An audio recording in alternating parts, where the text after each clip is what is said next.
세종과 충남교육감 선거의 최대 이슈는 후보 단일화입니다. 세종과 충남 모두 현직 교육감에 대항하기 위해 단일화 논의가 진행되고 있지만 성사되기가 쉽지만은 않은 상황입니다. 아산 강당골이 산림복지지구로 지정됐습니다. 이에 따라 지지부진하던 산림복지단지 조성에 파란불이 켜졌습니다. 천안시 서북구청 신청사 건립 사업이 본격 추진됩니다. 서북구청 신청사 건립 기본 구상 용역에 들어간 상태로 올해 연말쯤 결과가 나올 예정입니다.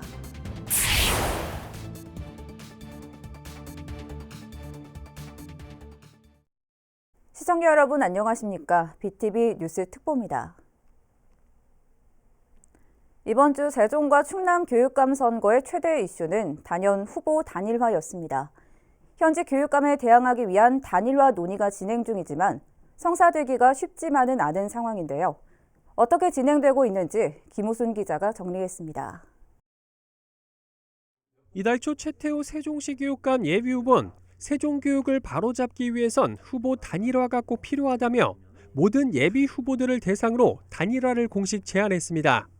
현 체제, 현 교육감에 반대하는 사람 누구나 단일화 대열에 들어왔으면 좋겠다라는 것이 저희 소망입니다.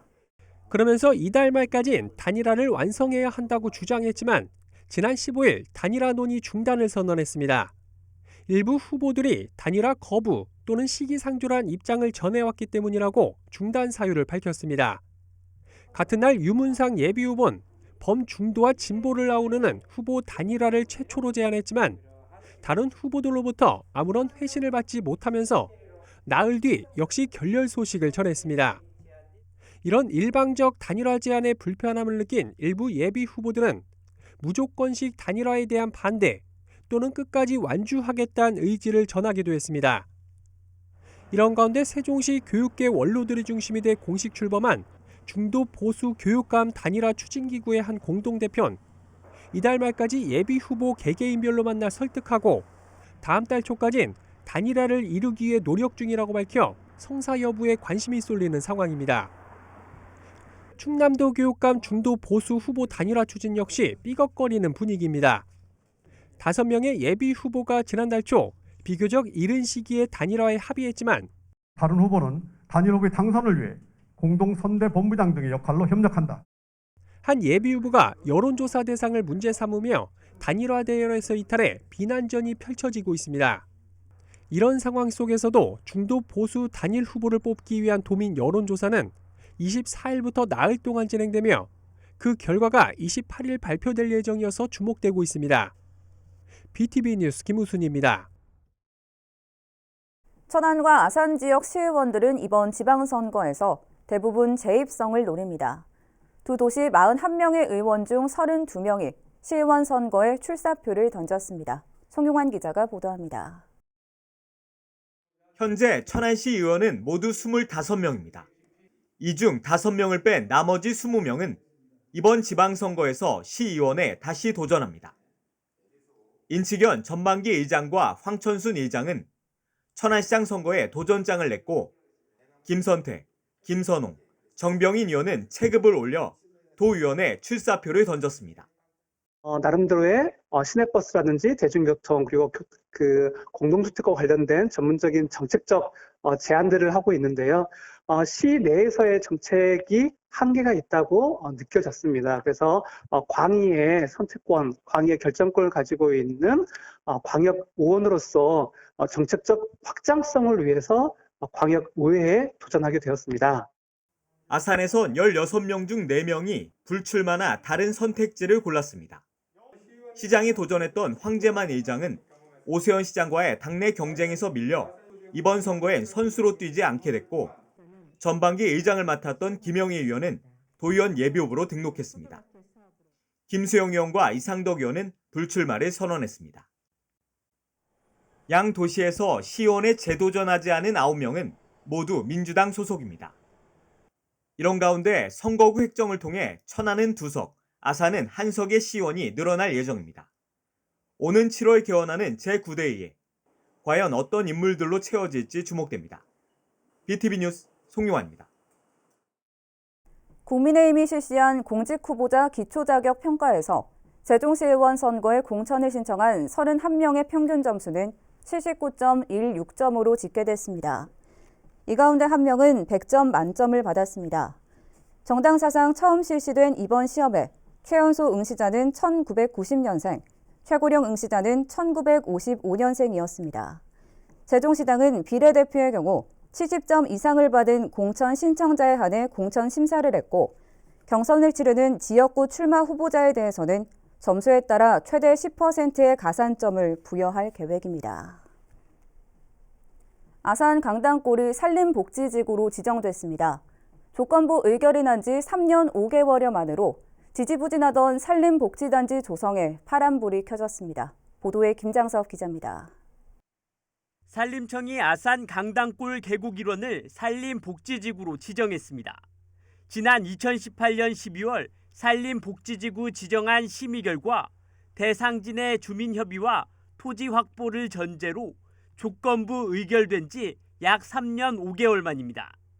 그동안 시는 전체 대상지 138헥타르 가운데 약 57%를 확보했고, 이주 대상 17곳 중 10곳은 협의를 통해 이주를 완료하는 등 조건 충족을 위해 노력해왔습니다. 이처럼 산림복지지구 지정에 따라 멈춰있던 산림복지단지 조성도 다시 속도를 내게 됐습니다. 시는 올해 자연휴양림과 치유의 숲, 산림교육원 등이 담긴 산림복지단지 조성계획 수립을 시작으로 실시 설계 용역 등 행정 절차를 진행해 오는 2026년까지 산림복지단지를 조성할 계획입니다. 다만 확보되지 않은 사유지 매입 등을 위한 주민협의와 그에 따른 예산 확보는 풀어야 할 과제입니다. 3년여 만에 산림복지지구 지정이라는 관문을 넘으면서 강당골 산림복지단지 조성에 청신호가 켜졌습니다. BTV 뉴스 김장섭입니다. 천안시 서북구청 신청사 건립 사업이 본격 추진됩니다. 천안시는 서북구청 신청사 건립 기본 구상 용역에 착수한 가운데 올해 연말쯤 결과가 나올 예정이라고 밝혔습니다. 시는 용역을 통해 현재 청사의 활용 가능 여부를 비롯해 건립 방향과 규모 등을 면밀하게 검토할 계획입니다. 한편 현재 서북구청사는 1982년 건립된 건물로 천안 군청사로 활용되다 지난 2008년부터 서북구청으로 사용돼 왔습니다. 아산시가 25일부터 관내 경로당과 노인복지관, 노인교실을 운영합니다. 시설은 3차 접종을 마친 시민만 출입할 수 있으며 실내 마스크 착용과 손 씻기 등 방역 지침을 반드시 준수해야 합니다. 또한 칸막이 또는 뛰어앉기 환경에서 제한적 식사가 가능하며 비말 발생이 적은 프로그램 중심으로 운영될 예정입니다.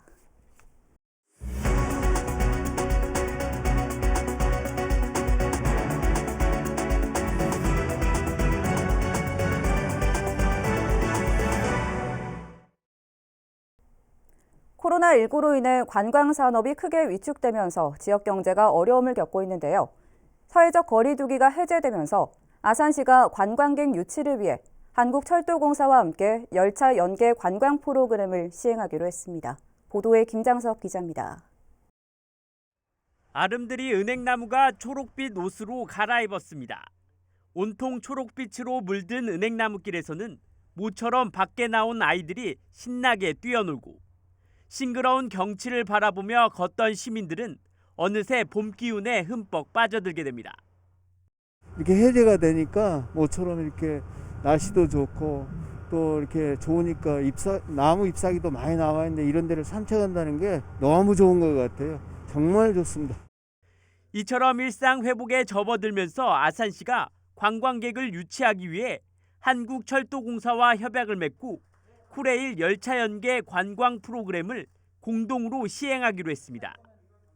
열차를 이용해 아산을 방문한 관광객에게 관광 인센티브를 지원해주는 것으로 시는 아산시 관광지 2곳 이상 방문 등 일정 조건을 충족하는 단체 관광객들에게는 버스 운영비와 숙박비 일부를, 네일로 패스를 이용하는 개인 여행자의 경우에는 SNS에 후기 등록을 하면 네일로 바우처 등을 제공하게 됩니다.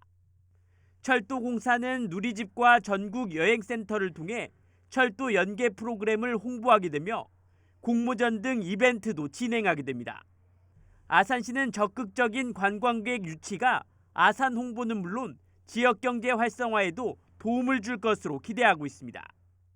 관광객들이 먹고 마시며 그리고 숙박하시면서 아산에서 어느 정도 소비를 하실 거기 때문에 지역 상권에도 도움이 될 거라고 생각하고 있습니다. 코레일 열차 연계 관광 프로그램은 오는 5월부터 추진될 예정이며 자세한 사항은 천안아산역 여행센터로 문의하면 됩니다. BTV 뉴스 김장섭입니다. 지난달 25일 개통식을 가진 세종 시티투어 2층 버스가 한 달여 만에 정식 운행을 시작했습니다. 2층 버스는 매주 금요일과 토요일에 도심 시티투어로 활용되며 금요일에 운행되는 A코스는 세종 호수공원과 대통령 기록관, 정부청사 옥상정원, 금강보행교를 운행합니다. 또 토요일은 정부청사 옥상정원의 휴무로 옥상정원 대신 국립세종수목원을 운행하는 B코스로 운행하며 도심 주요 관광지를 누빕니다. 지난 20일 예약 시스템이 개시된 지 하루 만에 다음 달까지의 운행 일정이 대부분 마감됐으며 6월에서 8월까지의 운행 일정은 다음 달 13일 공지 후 20일부터 예약 신청을 받을 예정입니다. 세종시가 오는 10월쯤 행복도시에서 해제된 지역의 상가 업종 규제 완화를 담은 지구 단위 계획 변경안을 결정 고시할 예정입니다. 세종시는 이달 초 관련 연구 용역에 착수했으며 앞으로 기초 현황 조사와 관련 기관 협의, 도시계획과 건축위원회 심의 등을 거쳐 10월쯤 변경안을 고시할 예정이라고 밝혔습니다. 또 향후 상가 업종 규제 완화 과정에서 분야별 의견 청취와 대안 마련 등을 위해 상인연합회와 시민단체 등을 중심으로 시민협의체를 구성하고 본격적인 운영에 들어갔습니다. 세종시립민속박물관이 발굴기관인 사만문화재연구원에서 보관 중이던 세종시 출토 국가귀속 매장문화재 2,510점을 인수했습니다. 이번 인수는 지난달 시립박물관이 국가귀속문화재 보관관리 위임기관으로 지정되고 첫 인수된 유물들로 세종시 오생활권 건설 과정에서 출토된 것들입니다. 주로 선사시대부터 조선시대에 이르는 구슬이나 청동거울, 토기 등으로 세종시 관계자는 앞으로 향토 유물박물관이 건립되면 국가귀속유물을 적극 활용해 시의 역사와 문화를 알리도록 하겠다고 말했습니다. 아산 신정호 도시개발지구가 인도위 얌체주차에 몸살을 앓고 있습니다. 인근에는 100년이 넘는 무료 공영주차장이 있는데도 불법 주정차는 계속되고 있습니다. 보도에 김장섭 기자입니다. 식당과 카페가 모여있는 신정호 도시개발지구입니다. 인도마다 불법 주정차 차량이 즐비합니다. 단속 안내 현수막도 있으나마나 소화전 바로 옆에도 아랑곳하지 않고 주차를 합니다. 주정차 금지구역인지 몰랐냐는 물음엔 운전자는 변명만 늘어놓습니다.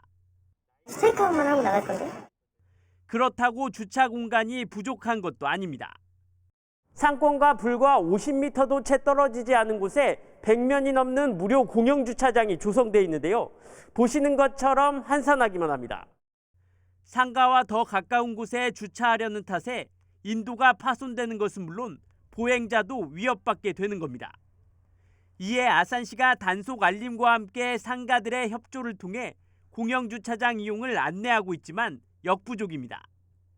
결국 남들도 다 아는데 괜찮겠지라는 안일한 시민의식에 도시개발지구가 얌체주차로 몸살을 앓고 있습니다. BTV 뉴스 김장섭입니다. 4월 20일은 장애인의 날이었습니다. 지금 천안의 한 갤러리에선 장애인과 비장애인이 함께 마련한 콜라보 전시가 열리고 있다고 합니다. 송용환 기자가 소개합니다. 천안 불당동의 한 갤러리입니다. 이곳에선 숨은 그림 찾기라는 아주 특별한 전시가 열리고 있습니다. 모두 14명의 작가가 참여하고 있는데 발달장애가 있는 차재성 작가도 이 중 한 명입니다. 차 작가는 성인 발달장애 전시 모임인 그리다방 네모를 통해 이미 여러 차례 전시 경험이 있습니다. 이번 전시에는 차 작가와 비장애인 작가들의 작품을 함께 선보였는데 단순히 작품을 한 대 걸어놓은 것을 넘어 차 작가의 작품이 다른 작가들 작품의 모티브가 됐다는 게 큰 특징입니다. 이 전시에는 차재성 작가의 작품 속에 숨어있는 모든 것들이 각자 13명의 작가들 작품 속에도 다 숨겨져 있답니다. 전시에 오셔서 작가들만의 차재성 작가의 작품이 어디에 숨어있는지 숨은 그림 찾기를 하면서 관람하는 시간이 되셨으면 좋겠습니다. 주최 측은 이번 전시를 통해 장애와 비장애의 경계를 허물고 예술을 통해 새로운 가능성을 엿볼 수 있는 에이블 아트가 지역사회에 뿌리 내리길 기대하고 있습니다. 우리 갤러리에서는 지역에 있는 작가들과 함께 우리 사회가 안고 있는 여러 문제들이 있지만 그중에서도 장애인과 비장애인이 통합적인 사회생활을 할 수 있도록 만들어가는데 이 갤러리를 통해서도 역할을 해보자, 그런 의도를 가지고 있고요. 전시는 다음 달 7일까지 계속되며 판매 수익금은 발달장애 작가들의 작품 활동에 사용됩니다. BTV 뉴스 송용환입니다. 천안 홍대용 과학관이 5월 5일 어린이날을 맞아 온 가족이 함께 즐길 수 있는 다채로운 행사를 진행합니다. 이날 과학관에서는 오전 10시부터 오후 6시까지 망원경을 이용한 태양사진 촬영과 별자리 핀 버튼 만들기, 돔 영상 관람 등의 프로그램을 운영합니다. 또 상시 프로그램인 야간 천체 관측 프로그램은 오후 8시부터 사전 예약을 통해 진행 중으로 봄철 천체 관측 기회를 제공하고 있습니다. 천안시는 오는 28일 오후 2시 시청 봉서홀과 천안시 유튜브 채널에서 박준영 재심 전문 변호사를 초청해 4월 도솔 아카데미 강연을 엽니다. 박 변호사는 희망을 말하다라는 주제로 수십 년간 억울한 사람을 위해 일해온 자신의 경험담과 인권에 대한 이야기를 나눌 예정입니다. 도솔 아카데미는 누구나 무료로 참여할 수 있으며 유튜브 채널에선 다음 달 5일까지 시청할 수 있습니다. 세종시 농업기술센터가 다음 달 4일까지 강소농 육성교육 수강생을 모집합니다. 이 교육은 농업 경영 규모는 작지만 경영 개선 의지가 높은 농업 경영체를 육성하는 것을 목표로 기본 교육과 심화, 후속 교육으로 진행됩니다. 주요 내용은 농업 정책과 제도 이해, 농업 경영 분석, 농가 목표 설정 등입니다. 신청은 농기센터 누리집을 통해 선착순 20명을 모집합니다. 이상으로 BTV 뉴스 특보를 마칩니다. 시청해주신 여러분 고맙습니다.